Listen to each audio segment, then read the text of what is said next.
हम करेंगे हर मजलूम की हिमायत। अस्सलाम वालेकुम नाजरीन, मैं हूं हुरैन फातिमा और आप देख रहे हैं हिमायती न्यूज HD चैनल।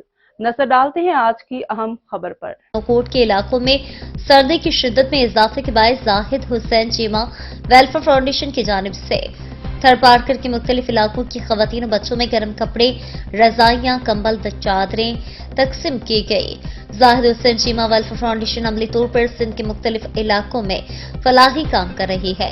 पका पकाया खाना, पीने का साफ पानी, राशन, मच्छरदानियां, खैमे तकसीम करना और मेडिकल कैंप लगाना, गरीब मुस्तहिक तलबा को फ्री स्कॉलरशिप देने जैसे काम कर रही है।